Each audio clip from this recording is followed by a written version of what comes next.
موت کے فوراً بعد انسان اپنے آپ کو کہاں محسوس کرتا ہے؟ موت کے بعد انسان اپنے آپ کو کہاں محسوس کرتا ہے؟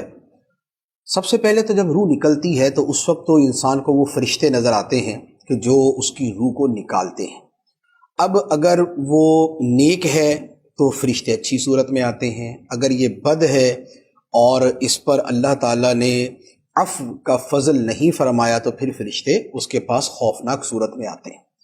اچھا، نیک ہے تو پھر وہ ریشمی جو ہے وہ کفن جنت سے آتا ہے اور اس کے اندر اس کی روح کو لپیٹا جاتا ہے، اور اگر بد ہے یا معاذ اللہ کافر ہے تو اس کے لیے پھر دوسری وعیدیں ہیں۔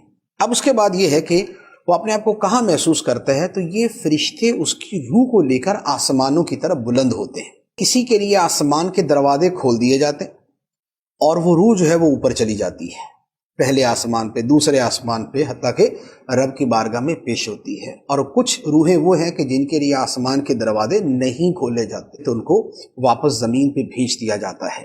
تو اس وقت کی جو کیفیت ہے وہ یہ والی ہوتی ہے۔ اب اس کے بعد یہ ہوتا ہے کہ تھوڑی دیر کے بعد ہی اس کا حساب کتاب بھی شروع ہو جاتا ہے، قبر کا جو سوالات قبر ہیں وہ بھی ہو جاتے ہیں۔ تو اس وقت وہ کیا محسوس کرتا ہے؟ اس وقت تو وہ خود اپنے آپ کو یہ محسوس کرتا ہے کہ قبر کے اندر میرے سامنے فرشتے ہیں اور میں ان کو ان کے سوالات کے جوابات دے رہا ہوں۔ پھر آگے اس کے بعد مزید بہت سی صورتیں ہوتی ہیں۔ نیکوں کی ارواح کے جدا مقام ہے، بدوں اور کافروں کی ارواح کے جدا مقام ہیں۔